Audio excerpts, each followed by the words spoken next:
Saya sekarang memahami Al-Quran itu nanti, tapi berikutnya harus dihafalin dulu ternyata.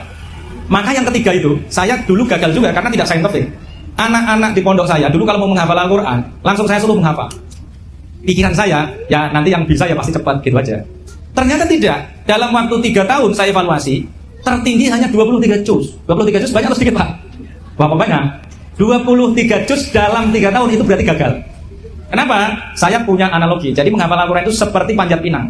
Panjat pinang misalnya berapa? 30 meter. Kalau 30 juz berarti 30 meter ya. Jadi kalau anak-anak manjat baru 23 kemudian berhenti, kira-kira gimana, Pak?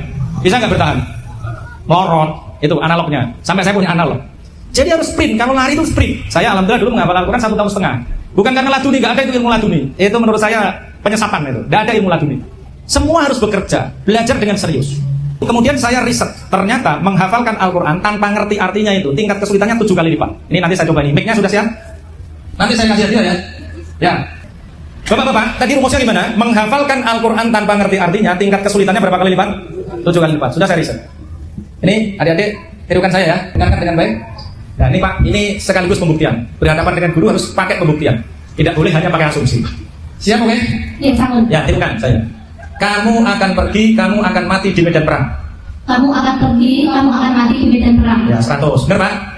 Baik, walaupun saya di sini nggak dapat amplop, tapi nanti kalau ini bisa saya kasih hadiah mau berapa? 100.000. 100.000. Ya oke, 100.000. Bu Nining cukup lah itu, ya. Tirukan saya ya. Ya, lihat mulut saya. Ini nanti kalau bisa saya kasih 200.000. Ibis rebibis nungkuam peribis in armis. Bisa nggak Pak? Salah ya? Salah. Kenapa? Itu bahasa aslinya. Jadi kalau kita menghafal sesuatu yang kita nggak ngerti artinya ya begitu. Nah sementara di Indonesia ini banyak anak disuruh menghafal Al-Quran tanpa ngerti artinya. Maka jadi kesulitan. Saya riset ternyata 7 kali lipat. Nah kesulitannya. Coba kita coba. Bukan karena nggak pinter loh ini. Ini karena memang begitu. Kalau anak-anak menghafal sesuatu yang tidak mereka ngerti artinya, maka jadi kesulitan. Saya ulang lagi ya. Oke? Ibis rebibis nungkuam peribis in armis. Ibis rebibis rubibis nungkuam labis. Ya, benar ya saya ya. Ini pakai pembuktian loh Pak. Nah, setelah membaca, mengartikan, kemudian baru menghafalkan.